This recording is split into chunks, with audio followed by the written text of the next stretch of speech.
Today's day 13 of Unit 5. We started today with a warm-up. So pause the video, do the warm-up, and then check your answers. So for A, that simplifies to x squared plus 2xy plus y squared. Letter B, after multiplying out, if you take A's answer and multiply it by another x plus y, using FOIL or a generic rectangle, you should get x to the third plus 3x squared y plus 3y squared x, or xy squared, plus y to the third. C, if I take that answer and multiply it by an additional x plus y using a generic rectangle, I would get x to the fourth plus 4x cubed y plus 6x squared y squared plus 4xy cubed plus y to the fourth. And that's my final answer for C. And again, I didn't show the work for multiplying that out, but you would just make generic rectangles. Now, so what we talked about in class today is a shortcut for doing these problems. Rather than doing the long way and multiplying it all out, there's what's called binomial expansion, which is basically just we talked about some patterns we noticed here, and then using those patterns to expand these binomials. So expanding to the second, to the third, and to the fourth powers, expanding those binomials. So some patterns that we figured out after looking at these three in the warm-up is, first of all, if I look at C for a moment, we're expanding to the fourth power. The very first exponent is a 4. When I'm expanding to the third, the first exponent's a 3. And when I'm expanding to the second, the exponent's a 2. So it always starts with that number and then decreases. If you notice, the next term is cubed, and then the next term is squared, and then to the first, and then x to the 0. On the other hand, the second term, which is y, starts off with an exponent of 0, and then 1, and then 2, and then 3, and then 4. So the first term decreases by exponents, and the second term increases exponents. So that's one thing we noticed. Another thing we noticed is that whatever number you're expanding to, so again, if I'm looking at C, I was expanding to the fourth, that number 4 is my second coefficient and my second to last coefficient, and those are mirror images. So whatever was second is the same thing as the second to last.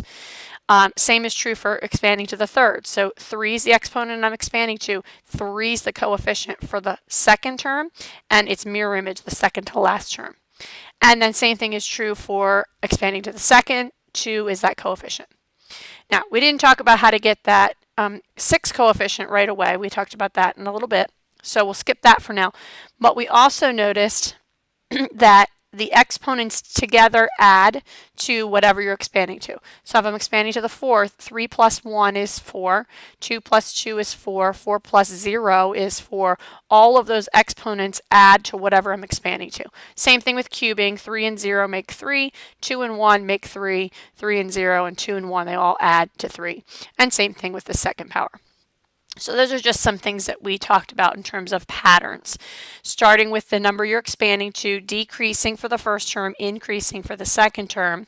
The second coefficient and the second to last coefficient are whatever number you're expanding to, and they're mirror images.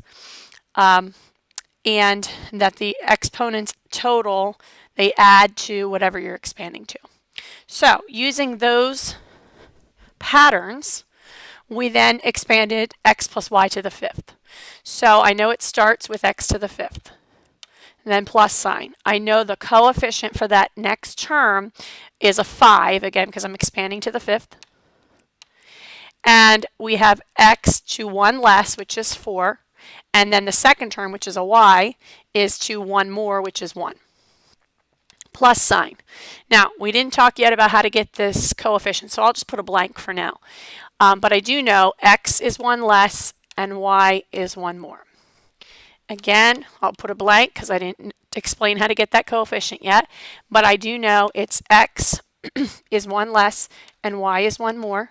And I can check those by seeing if they total 5, which they should. And then x is 1 less and y is 1 more, and I almost forgot my coefficient. That's my second to last term, so I know that's the mirror image of the second term, so that's a 5 coefficient. And then lastly, y to the 5th. So the only thing we need to figure out yet is how to get those coefficients in the middle. And I do know they're going to be the same because they're mirror images here, but I have to figure out what that number is. So in order to get that, we will use what's called Pascal's triangle. Pascal's triangle starts with a 1 on the top and then 1s. And then from there on out, the next row starts and ends in a 1 or 1s, but to get the middle number, I take the 2 numbers above it and I add. So that means that number is a 2. So I do that again to get the next row. I add 1 and 2 to get 3. I add 2 and 1 to get another 3. And then I end with a 1. And I could continue that all day if I wanted to. I'll do a few more rows here. So 1 and then 3 and 1 is 4. 3 and 3 is 6. 3 and 1 is 4. And I end with a 1. So if I label these rows, we call this row 0. That's the first one, the initial one. Then we have row 1, row 2, row 3, row 4. Okay. And then I posed this question in class. I said, well, how are those numbers related to what we're doing here? And I asked them to look back at the warm-up. And so if you look back to the warm-up, we have 1, 4, 6, 4, 1, 1, 3, 3, 1, 1, 2, 1. So you can see that these numbers are the coefficients for the variables. And specifically, if I'm expanding to the third, I would use row 3. If I'm expanding to the 4th power, I would use row 4. If I'm expanding to the 2nd power, I would use row 2, and so forth.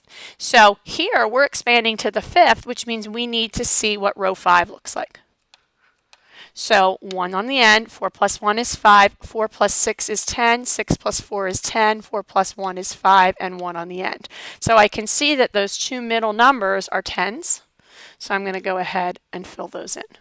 So that is my answer for x plus y, the quantity to the 5th power. So let's try this one. Copy that into your notes. So I know it's going to start with x to the 4th. I know this is row 4 of Pascal's triangle, so I'm looking back to that triangle we just wrote, and I'm seeing that the coefficient is a 4. And then I know it's 1 less for the x. Now, this time it's not a y, it's a negative 3. So I just put negative 3 in parentheses where the y would go, or where the y went in the last problem, and I still follow the same pattern. So I know the y goes up by 1, or in this case, the negative 3. So that's just to the 1st power. So now I'm ready for my next term. I look to Pascal's triangle to get the coefficient of 6. The exponent goes down by 1 for the x, and negative 3 goes in parentheses, and the exponent goes up, so that's squared. I'm moving on to the next term. So plus sign, the next coefficient is the mirror image, so that's a 4. X is to the 1st power, and negative 3 in the quantity is cubed. And now I'm ready for my last term, which is in parentheses negative 3 to the 4th power. So I'm going to simplify that, of course. So I have x to the 4th. Negative 3 times 4 is negative 12x cubed. I have plus 6x squared, but then that's times negative 3, which is positive 9. I'm not going to try and do too many steps in one, so I'll do that in the next step. Then I have plus sine 4x. I have negative 3 cubed, which equals negative 27. And I have plus negative 3 to the 4th power is equal to 81. So I'm going to simplify that. I have x to the 4th minus 12x cubed. 6 times 9 is 54x squared. Negative 27 times 4 is negative 108x. And lastly, plus 81 is on the end.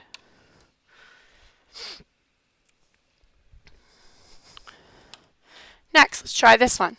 So same approach. 2x goes in the first spot, 3b goes in the second spot. This is expanding to the third, so our coefficients are row 3, 1, 3, 3, 1. So 2x is first, and that's being taken to the third. Plus, my next coefficient is a 3 times 2x in parentheses, 1 less squared, and the 3b in parentheses is 1 more, so that's the first power. Plus 3 is the coefficient, again from Pascal's triangle. 2x in parentheses, that's to the first power. And in parentheses 3b, that's to the second power. And lastly, 1's the coefficient. There's no more 2x, but we do have a 3b, and that is cubed. So I'm going to simplify that. 2 cubed is 8, and x cubed is x cubed, so that gives me 8x cubed.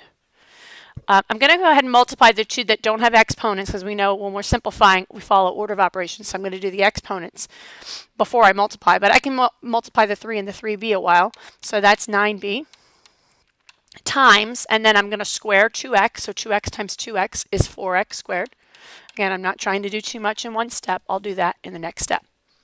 Plus, I can do the 3 times the 2x and get 6x. And I'm going to square the 3b, so 3b times 3b is 9b squared. And then lastly, 3 cubed and b cubed gives me 27b cubed. So I just need to clean up those couple terms there in the middle. 8x cubed, I have 9 times 4, which is positive 36 bx squared or x squared b, either's fine. I'm going to write them in alphabetical order, which is what I usually do. Bx squared. Next, 6 times 9 is 54, b squared x or xb squared plus 27b cubed. So that is it. None of those are like terms, so I cannot combine any of those. That's my final answer. Next, let's try this one. So same idea. We're going to figure out which row to use. So row 4 of Pascal's triangle, 1, 4, 6, 4, 1. So here we go. A squared is taking the first spot, and that's to the fourth. Plus, the next coefficient is 4. A squared's in that spot, and it's cubed. In the next spot is negative 2b in parentheses, and that's to the first power. Plus sign, we know the coefficient's a 6.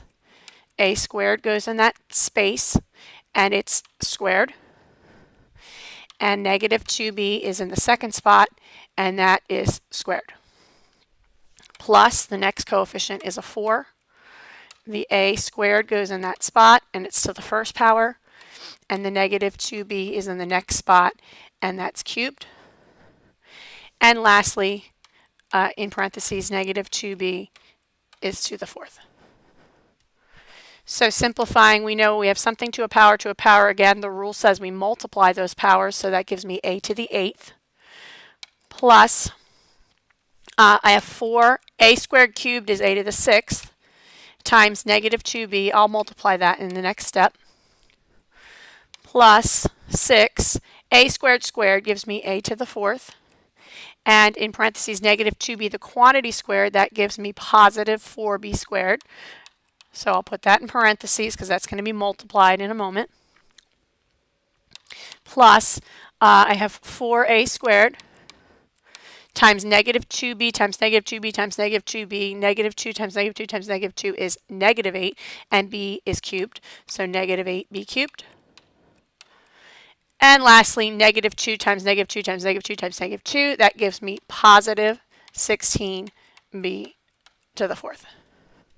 So I'll clean up those couple terms in the middle. I have a to the 8th. I have 4 times negative 2, which gives me negative 8, a to the 6th b.